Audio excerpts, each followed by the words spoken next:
Sekota Agbiz en Agbiz Grain het onlangs die uitvoerende hoof van die nuutgestigte Trim, Moshe Motlai, uitgenooi vir meer duidelikheid oor Trim se strategie vir die graanbedryf.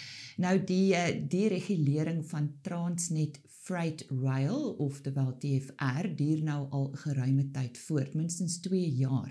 En Dr. Andre van der Vyver van Sekota, hulle verteenwoordig ons graanhandelaars, is hier om ons meer te vertel. Andre, baie dankie dat jy weer by ons kom inloer het.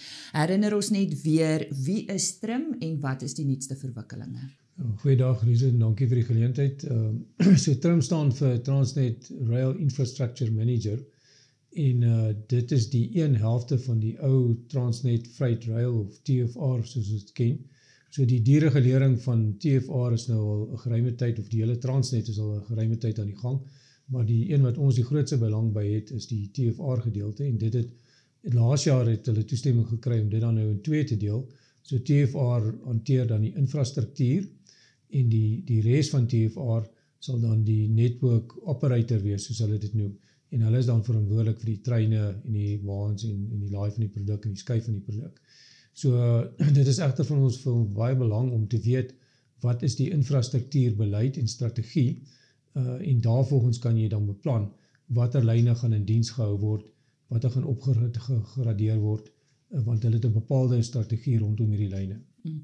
Verstaan ek het reg as ek dan sê dat dit 2 gelyklopende prosesse is van deregulering of geleenthede waar die privaat sektor wel betrokke kan raak?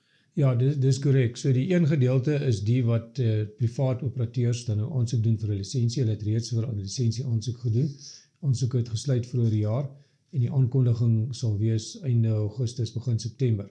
Daar was omtrent 90 aansoeke gewees vir lisensies om op die infrastruktuur dan jou eie trein te bestuur en te beheer en so aan. Wat baie belangrik is vir ons, omdat dit meer kompetisie skep en hopelik beter dienste ensovoorts.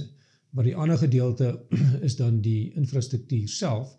So die infrastruktuur word in 2 lyne of 2 groepe lyne geweer, die A-netwerk en die B-netwerk.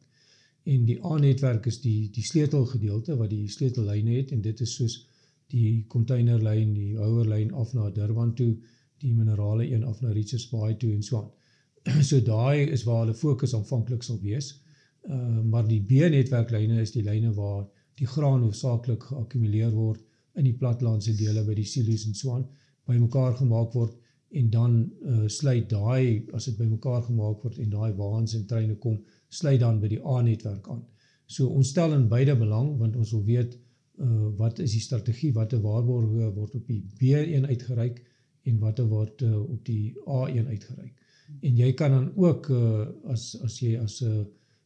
jy kan ook betrokke raak in veral die B-stellyne, want hulle het aanvanklik fokus hulle op die A-lyne, die kernlyne, en dan kan jy ook bepaalde voorstelle maak rondom die bestuur en opgradering en standhouding van die B-lyne, wat die plattelandse lyne eintlik is. Nou goed, wat moet die graanbedryf dan doen om betrokke te raak by die B-netwerk? Wat kan ons doen? Ja, kyk, so wat hier belangrik is vir ons is dat jy kan nie hierdie, waarskynlik is daar nie 'n enkel operateur wat op sy eie dit gaan bestuur en beheer nie. So jy gaan, want dit is 'n klomp spelers wat by mekaar kom, en daar, ons volume is dood eenvoudig nie genoeg nie, in die graanbedryf, is nie so sekere oorseese lande met baie hoë volumes nie, en die volumes is ook wisselvallig van jaar tot jaar, maar ook van seisoen tot binne in die seisoen. So dit sal waarskynlik meer as een speler wees wat betrokke moet raak. So waar dink jy is die oplossing, waarna kyk Sekota? So ons lede is veral verantwoordelik vir die skuif van die graan, hulle die rekeninge vir die skuif van die graan. Dan is daar ander lede soos Agbiz Grain wat jy na verwys het, wat gesamentlik betrokke was. Hulle lede is weer die silo's wat die lyne, die sylyne het en in stand hou, so hulle daai belang. En dan is daar ook verskeie ander spelers. Die netwerkoperateur self, as die lisensies aangekondig word, is natuurlik 'n sleutelspeler. So wat ons dink, ons wil al hierdie mense bymekaar bring in 'n konsortium, en dan is daar sekere geleenthede, bepaalde geleenthede waarvan die spelers 'n belang het, soos in die Oos-Vrystaat is daar veral 'n sekere area waar baie van die uitvoergraan vandaan kom, in die Noord-Kaap die graan wat afgeskuif word na Kaapstad omgewing toe, Oos-London en sovoorts. So daar is bepaalde geleenthede en ek dink daar is spelers wat beslis daarin belangstel. Spoor is nog altyd 'n baie koste-effektiewe manier om graan te skuif. Dit is omtrent 2/3 van die koste van die pad. En dit is baie belangrik dat ons die netwerk in stand hou, beide hierdie stellelyne, die A en die B, en 'n bydrae maak sodat ons dan mededingend bly op die internasionale mark.